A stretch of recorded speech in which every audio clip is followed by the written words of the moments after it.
Welcome to the Caribbean Cricket Podcast, your one-stop shop for all things West Indies cricket. By the fans, for the fans.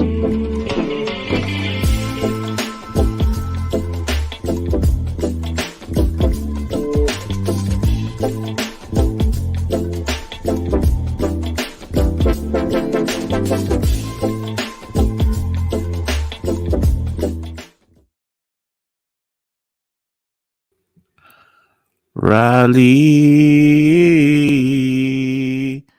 rally round the West Indies, now and forever.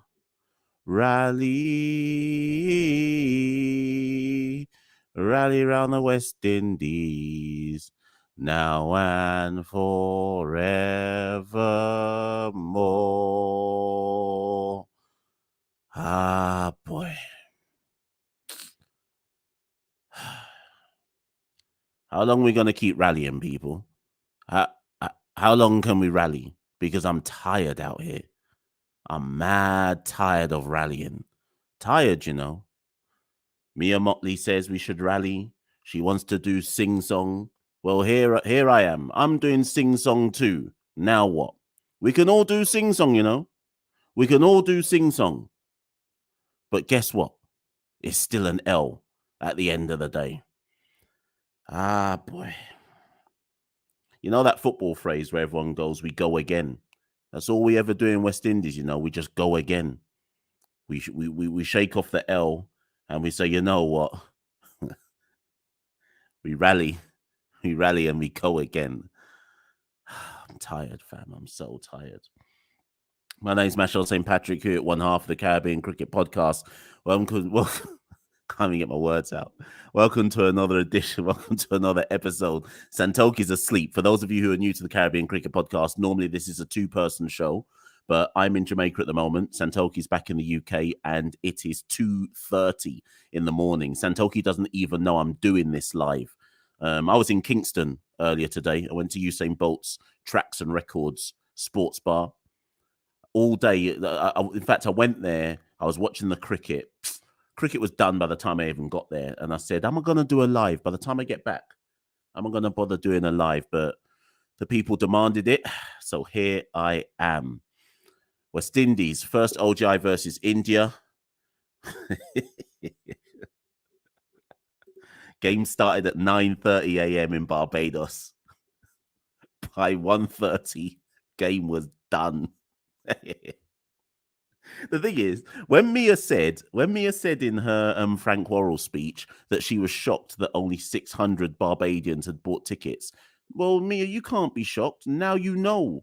Now you know why only 600 Barbadians bought tickets. Yes, okay, there's the start time, and obviously we're playing at that time for the Indian market and so on and so forth. But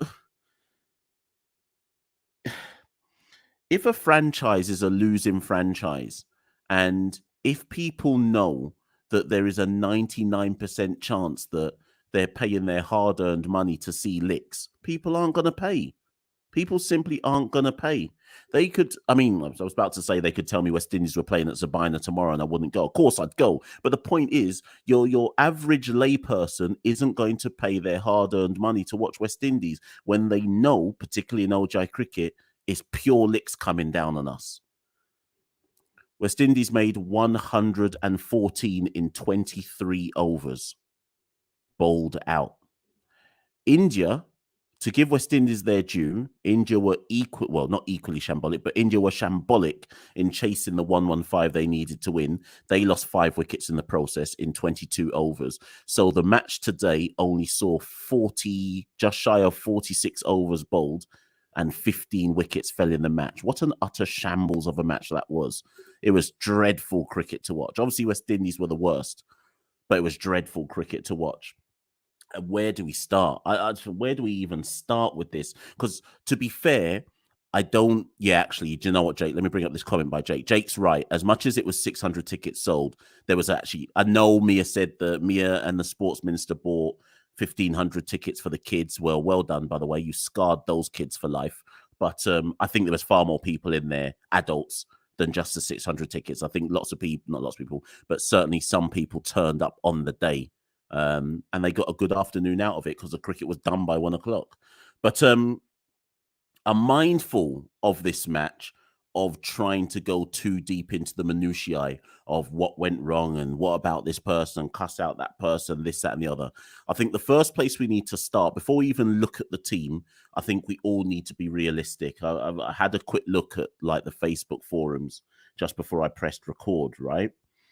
It's too easy, and almost I'd say it's now pointless to say, and this player is a rux and that player is a rux and look at that man shot and why did we pick this man? It's almost pointless at this stage to go down that road, because we have to remember that prior to this ODI series against India, we had just played in the World Cup qualifiers.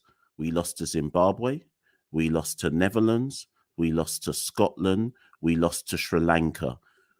If you, as a West Indian fan, went into this game against India expecting anything other than licks, then you need help. So don't get me wrong, it's hella disappointing and the performance was dreadful, but what did you truly expect? Which West Indian fan right now is watching this live, or if you're watching this on the replay, what did you truly expect other than licks? Because I expected licks.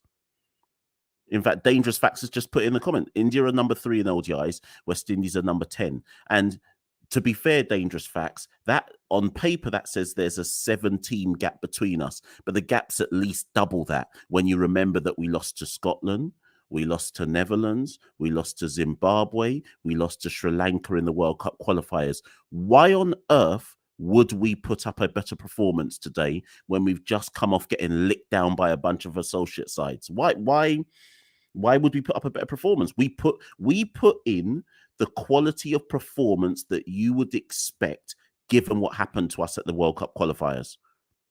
And the joke is, some of you should be glad.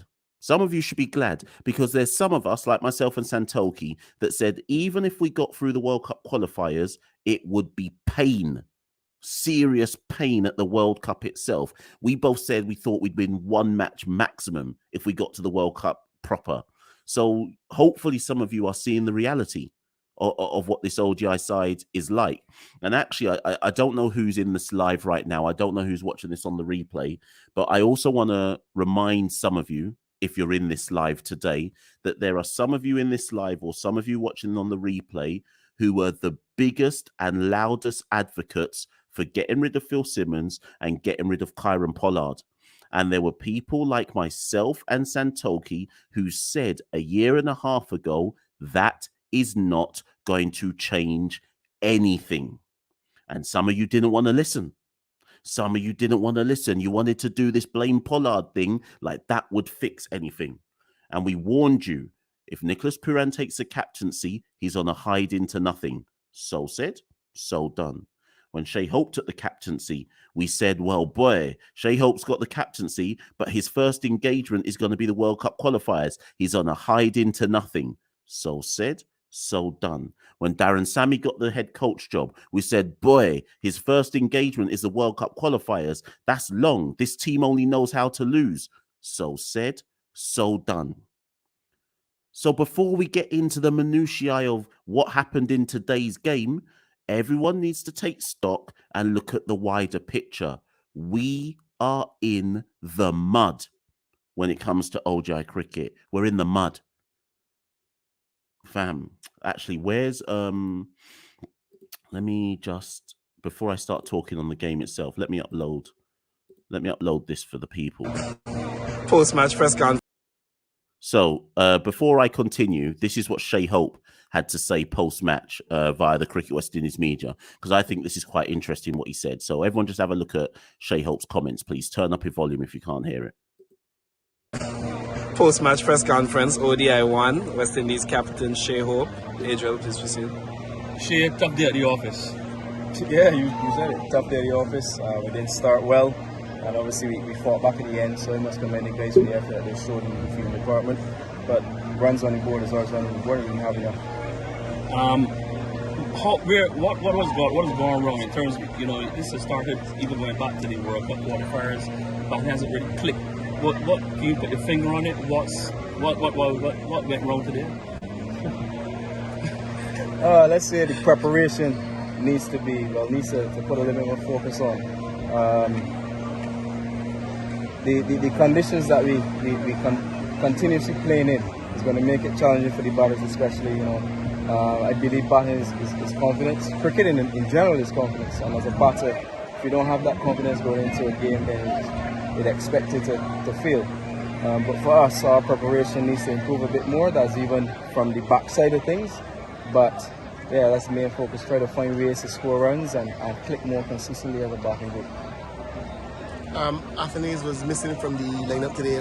Was there any injury concerns or anything as relates to his ownership on the side? Athanaze batted that through. Sorry.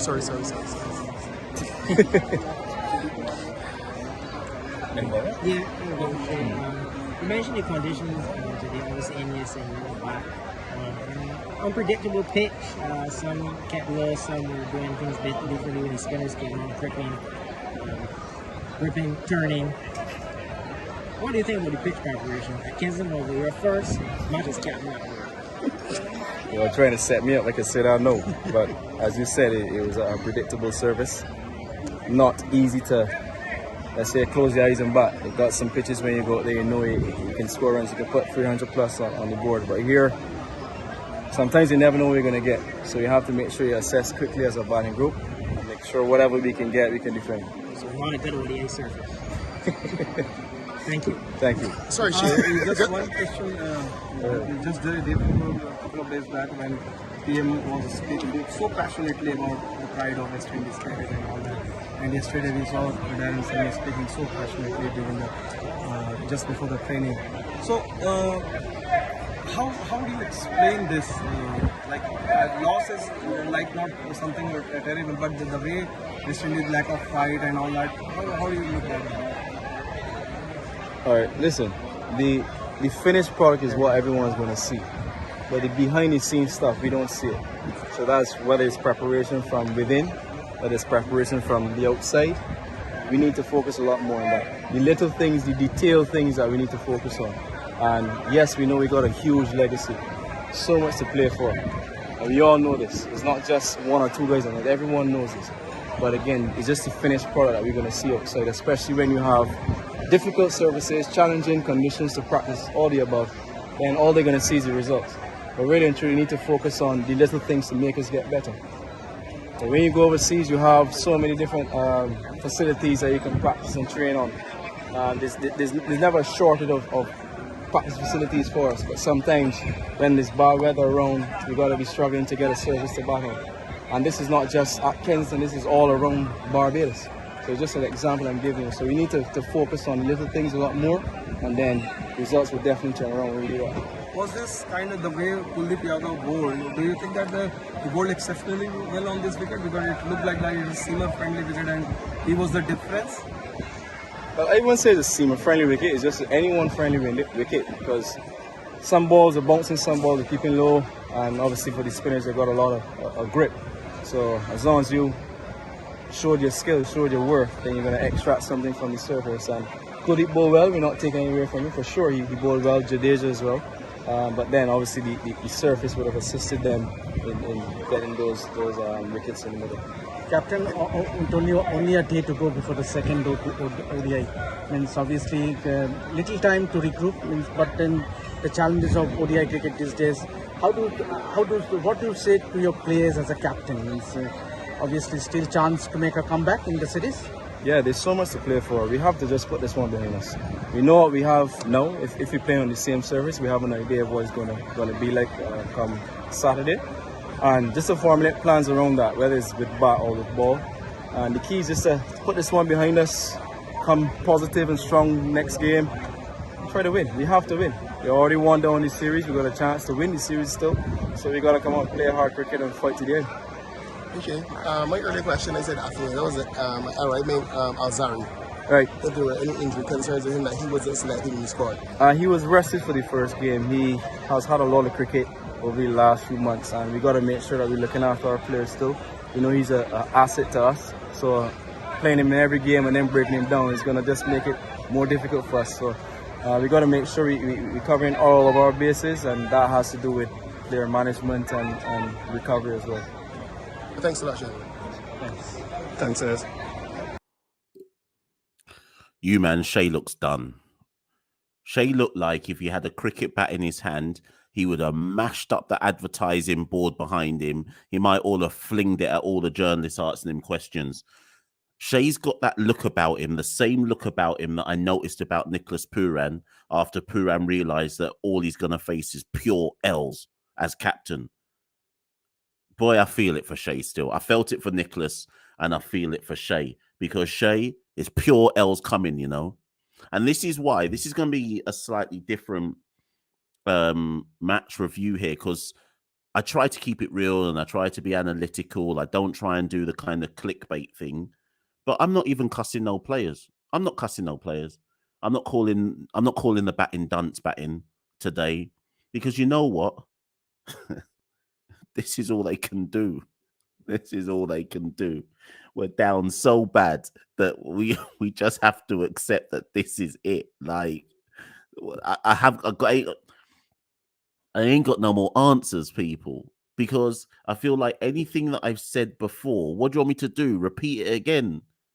We can talk about grassroots. We can talk about needing better coaches at the grassroots level.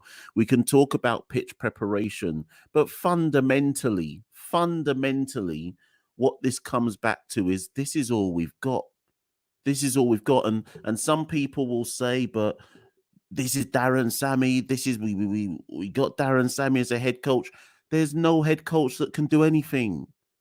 You could listen, Jesus Christ could come back tomorrow and feed the West Indies team and turn the 5 fishes and feed them and do all of that. Jesus Christ could perform a miracle on this team tomorrow and we'd still find a way to catch an L. Well, like, I don't know what to say. What is quite instructive, though, is that Shea made a comment there, and I think he said it at least 3 different times. And I can't remember who said it in the chat. Let me see if I can find the comment. Who said it in the chat? Someone said, is he sending shots? Oh, it's Antonio. So Antonio said, is Shea sending shots at the CWI or Sammy? I don't think it's Sammy. But what was quite instructive about those comments is Shea said preparation. He said it 3 times. That word came out 3 different times. Preparation. Now, the first time he said preparation, I thought he was taking shots at the individual players. And if Shea was doing that, good on him. Because I would argue that, okay, let me put it this way. There is a reason, a clear reason why Shea Hope is the best batter in the side, right? That is because Shea, in ODI cricket, obviously we're not talking about tests, that is because Shea Hope takes pride in his game. You know from watching Shea Hope play ODI cricket for the West Indies, and you know from both his physical conditioning and the way he goes about his game, that this is a guy who takes pride in his personal performance, right? This is why he's got 15 ODI hundreds and however many 50s, 20-odd 50s or whatever it is that he's got. I wonder if initially when Shea said preparation, because he never mentioned pitches initially, he said part of it is preparation. I took that to mean, what are individual players doing? Because I've noted in the past that West Indies coaches, whether Kohli, whether Simmons, whether Sammy, have always made this point that when a camp is called before games or when the squad turns up, I've noted that coaches have always made a sly comment about, well, boy, some of the players ain't turned up prepared for international cricket. Not in terms of skill set, but just in terms of general, are you 100% ready for the task that is at hand? And if we have players, this is all my speculation, by the way, I'm trying to read between the lines. But if we have players that are not prepared for the kind of rigors of international cricket, i.e. their mindset, their physical conditioning, etc., if you have players who aren't even securing the basics before they turn up for international duty, what are you expecting an international head coach to do in a short space of time before an international series? Just throwing that out there. That's preparation number 1. Then we can talk about preparation number 2, the pitches. For those of you who watched my video yesterday where I said, okay, I'm going to give you 3 kind of permutations of the different sides that West Indies could pick going into the ODI series against India. For any of you who watched those videos, I made a specific point.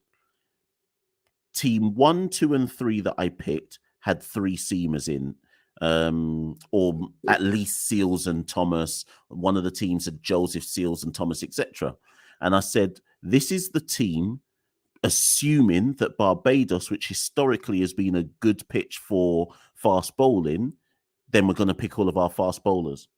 As soon as I saw the team, sorry, Prath, Santoki's asleep, man. It's like 10 to 3 in the morning in the UK. I'm in the Caribbean at the moment. That's why I'm doing this without Santoki. But as soon as I saw the team and I saw Moti was in it and Karaya was in it, I panicked immediately, because in my head I was like, uh-oh. And then when I saw that the seamers were Seals, Drakes and Shepherd, I said, uh-oh. What type of pitch are they expecting here that we haven't picked our quick? Obviously, Alzari was having a rest, but I thought we've picked Drakes instead of Thomas. Might say a lot about Thomas's preparation. I don't know. But it just immediately, I was panicking, because that attack to me said, well, boy, when India come to bowl, they're going to just run through us, because if that's our attack, based on what we think the conditions are going to do, then India are going to have a field day. So my question, therefore, is long-winded way of saying, what on earth was that pitch that Barbados prepared, that the Barbados grounds people prepared? What on earth was that? Coming like the Dominica grounds people, where they created a pitch that suited the opposition. I'm tired of all this. And that's what I think Shay was going on about in terms of preparation. Because Shay, again, go for those of you who are watching this live, go and watch the Shay Hope interview again when this live finishes. Shay spoke about other teams have loads of facilities and we don't. Dig. Then he said that he made a dig about the pitch wasn't what we expected. Dig. When there's bad weather, we struggle with the amount of preparation we can get. Dig. For Shay to be saying that, and Shay's a level-headed guy, for Shay to be saying that already tells me that as captain, Shay is thinking, look at all these things I have to deal with that I shouldn't have to deal with as a West Indies captain. Have we got the right facilities to help us? Is our preparation work on the tracks are they going to mirror the type of tracks we're going to get? Are we going to turn up on the day and get a track that has nothing to do with the team that we've picked? I just don't know, people. Like, we're down bad enough in West Indies cricket as it is, but then we also have several unforced errors, which therefore make the situation even harder. Like, if you're a team as weak as the West Indies, then the least you can do, and I don't know who is responsible for this overall, but the least you can do is try and find those 1% marginal gains that help even up or level up the playing field for a weak side. We don't do any of that. Now, Rickon makes a point here. Sorry, Rickon says the pitch wasn't as bad as Dominica. No, it wasn't, Rickon. But based on the attacks of the two sides, who was that pitch going to favour? Again, I make this point, Rickon. West Indies will always struggle against any top tier team where the West Indian batters, have to face difficult conditions. Could be seam conditions, could be spin conditions. But the minute you create a pitch where there is 007 saying the pitch was good, the pitch wasn't good, man. The pitch wasn't good. That wasn't a good pitch. Don't call that a good pitch. It weren't a good pitch, right? If you create a pitch where you know it's going to ask serious questions of the West Indian batters' techniques, we're setting our batters up. We already know we're weak. I guess what I'm trying to say is, I'd rather we go around the Caribbean and the grounds people create completely flat decks and at least say to the West Indian batters, go try score 350. I'm not saying we'd win, but at least you're not setting the batters up to fail. Like, isn't that a bare minimum? This England white ball side that they've got where everyone's like, England are so fantastic in white ball cricket. One of the ways that England became such a fantastic white ball team is they started playing on flat decks and maximizing the potential of their batters to basically blast the ball everywhere. How often do you see West Indians get a flat deck to play on? How often do you see that? I'm not saying we do anything amazing with it, but give them a chance. Give them a chance. Give them something. Give them something to play with. That's not to excuse the batters, by the way. So let me just quickly get into the match. Okay, so T1L says, I don't agree on flat decks. It's the worst type of cricket. Yes, when it's two good teams playing each other, because then it's like 800 runs, no one taking wickets. But to 1L, the point I'm trying to make is we struggle on anything that gives significant assistance to bowlers. So why are we setting ourselves up? It don't make no sense. Athena says, who is the final same pitch preparation? That's my point, Athena. That's the same question I'm asking. That's the same question I'm asking. How can we go from Dominica, one pitch, Trinidad, next pitch, Barbados, next pitch? No consistency. None. Not even a tiny piece of consistency. It's crazy out here. I said it after the Dominica test, and I'm saying it again now after the first ODI against Barbados. There are so many different things that need attention in West Indies cricket, but part of me wonders if pitch preparation is actually the number one thing. Part of me is starting to wonder, is that the number one thing to address? Rather than coaching and all of that, maybe we need to actually import some grounds people to help our grounds people, because I don't get it. I don't get it. Kermie says Dominica was flat. India made 400. No, it wasn't flat. Dominica wasn't flat. India made 400 because they got a better team than us. Anyways, more importantly, where was I going to go next? So yeah, in terms of the match itself, because I'm sure some of you want to talk about the match. As much as I've said all that stuff about pitch preparation, though, we must raise some points. Following players must look at themselves and ask serious questions about the dismissals. Carl Mayers. Who else? Shimron Hetmeyer. Rovman Powell. Let's just focus on those three. Okay, some of you will say Brandon King as well, but let's just focus on those three. Carl Mayers, Shimron Hetmeyer, and Rovman Powell. You could maybe throw in Romario Shepherd in there as well. Let me do with Carl Mayers and Rovman Powell first. When I did my teams in the ODI Who Should Play video that I did yesterday, in every single team that I had, I said Mayers or Powell. Mayers or Powell. I don't care what what your individual views are on Casey Carty, but at least for all of the issues that Carty might have about strike rotation, at least man puts a value on his wicket. At least he's willing to dig in a little piece. Yes, he needs to develop in terms of turning the strike over. But explain to me, people, this. The last time Casey Carty played was our final game in the ODI World Cup qualifiers, and he scored 80-odd. I think he scored like 87 off 93 balls, right? In some senses, in terms of ODI cricket, that was Casey Carty's coming of age innings, not in terms of him being brilliant, but showing that he has got some big shots in his locker and he can catch up at the back end. So the last time we see Casey Carty, he scores 87 off 93. The next game we play in ODI cricket, Carty doesn't play. How does that make any sense? Carty doesn't play, but you find a way for Rovman Powell to play, who was dreadful through the whole World Cup, dropped bare catches. Powell walks back in at number 6. Carl Mayers, who I expected to play in fairness, comes back in to open the innings. Just make it make sense for me, man. Make it make sense.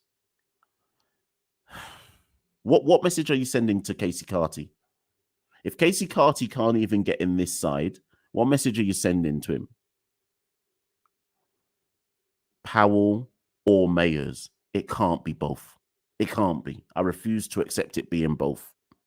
Next game, one of them has to hold a drop. I don't care who, one of them has to hold a drop. Probably Powell. So that's issue number 1. And Rovman Powell, by the way, needs to go and work on his game.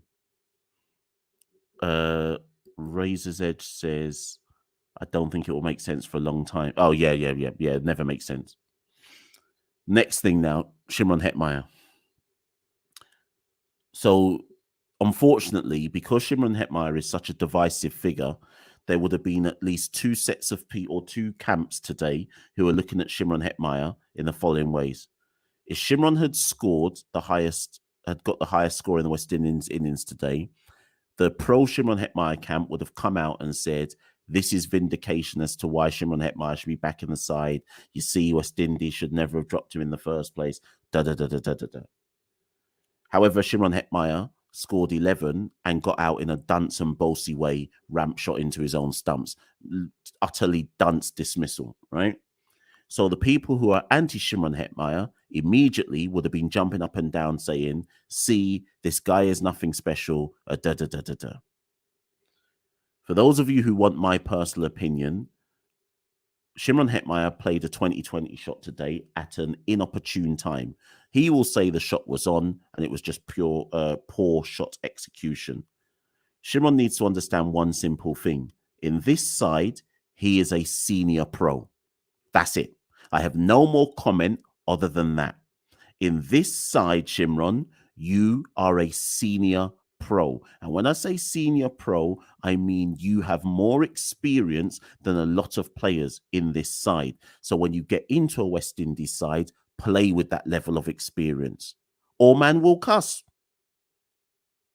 Same way how Mayers can hold a cuss and how Rovman Powell can hold a cuss, you must hold the cuss as well, because you are a senior player at this level of cricket. Forget the fact you've been out of the team because you can't cross bridge and you want to lie about that. You are a senior pro in this level of cricket. Your natural ability is better than 99.6% of the entire Caribbean batters in the region. You need to play like that. Otherwise, man will cuss, and probably rightly so.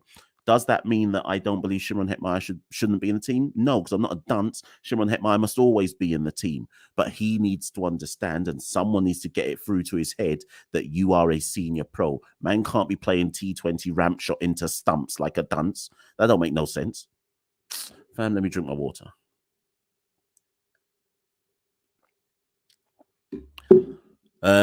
So yeah, that's Mayers, that's Powell, that's Hetmeyer. No real comments on King, Athanase, and Hope. Hope did what he could do, 43 from 45. The only other thing I would say is interesting that Dominic Drake's got the pick. I was surprised to see Drake's get a pick. I'm not anti it. I was just surprised to see it. I want to know what the plan is. Then when does O'Shane Thomas come in? Big song and dance about bringing O'Shane Thomas back. So when does he come in? So just surprised about that. Yannick Correa, let me talk about the bowling. I thought, yeah, and some of you are going to say mash, Yannick Correa, 5 overs, 1 for 35. But I thought Correa was all right, to be fair. Am I being too nice? Remember, there was a drop off him as well. I think he was responsible for the kind of cheeky run out, deflection off his hands or whatever, and he took a wicket. I thought a leg spinner is either gonna do what Kuldeep Yadav did, or they're gonna go for licks. I thought Correa was all right. I thought it was all right. Obviously, Multi was very good. So I've got no real issue with Correa. Obviously, Multi did what Multi does. So that was cool. Drake's was good up front, in fairness. Left arm seam, 4 overs, none for 19. Remember, they were only defending 114. Who else? Jaden Seals, I thought, was good up front, 4 overs, 1 for 21. So, given the situation that they were only defending 114, the bowling was all right. No real issues with the bowling. Shane says, are we going to address the pitch? You missed that, Shane. You probably just jumped in. Did that right at the beginning. So when I duck out of this on the replay, go and watch it back. But we talked about the pitch. It was shit. So yeah, I thought the bowlers were all right. In terms of looking at Saturday, wind is long, boy. I'd play Multi again. I'd play Correa again. I'd not drop Drake's, but I think O'Shane Thomas, you have to have a look at him. Seals plays again. So it's going to be hard because they need to make a decision about Romario Shepherd. I think you keep. So basically, my point is I don't know how Kevin Sinclair gets a game. I'm happy to hear other people's arguments, but I don't know how you fit Kevin Sinclair in for a game unless you're dropping one of the spinners. And I'm not convinced that they should drop based on how the pitch played today, I'd almost argue that you have to go in with another spinner for Saturday's game. You almost have to bring Kevin Sinclair in. So I don't know how you fix the configuration of the side in terms of seamers. Then you'd almost have to keep Mayers in the side, and you'd have to have Shepherd, Seals, and Mayers being your seamers, and then you have 3 spinners. Sinclair, obviously Powell's out my side. Sinclair, Multi, and Correa. So it'll be interesting to see how they configure the team for the second ODI, because that Barbados pitch, it was gripping and turning massively by the time West Indies came to bowl. So they know now what the conditions are like. They're gonna have to maneuver the team around to suit the conditions in Barbados, you know? So, I mean, boy, that's it really, people. What else can we say? If you're listening to this and you're like, Mash, you're not really going into the game as much, because there's nothing to say, people. There's just nothing to say. After a while, you see so many L's that after a while, you're just like, it is what it is. It feels like, at this point, it feels like we're just shuffling cards for the sake of shuffling cards. And you kind of just have to, apart from 1 or 2 people like Powell, you just have to stick. You almost have to stick and be like, boy, it is what it is. What else can we do? I haven't got the answers anymore, people. There's some long-term issues that I've got answers for, but right here in the immediacy of the here and now for this ODI side, I don't have the answers. And if the pitch on Saturday plays the same way as it played today in Barbados, well, we're going to get licked down again. And then the third ODI, I think, is back in Trinidad. Maybe the Trinidad grounds people will prepare a pitch which is more conducive for batting. But if they don't and it grips and turns, well, we're going to get licked down again. It is what it is, people. What do you want me to say? It is what it is. We're a weak ODI side. And all we found out in this first ODI is just how big that gap is. India held back Rohit, and Rohit came in at number 7, and Virat was scheduled to come in at number 8. That's how much they took the mick today. Fam, the gap is huge. The gap is huge. And all you can do, like I said in the ODI video before the first ODI, is look for some small green shoots of hope. That's all you can do. No point in cussing. No point in looking for scapegoats. It is what it is. And if we can find some small green shoots of hope, some tiny little building blocks, well, boy, that's all we can find. My name is Machel St. Patrick here at 1/2 of the Caribbean Cricket Podcast. You thought I was going to cuss today. It's no cussing, man. It's no cussing. No cussing. The L's have ground me into the dirt. From dust we came, and to dust we will return. My name is Machel St. Patrick here at 1/2 of the Caribbean Cricket Podcast. Thank you, and good night. We rule the cricket world. Now the rule seems coming. Welcome to the Caribbean Cricket Podcast, your one-stop shop for all things West Indies cricket. By the fans, for the fans.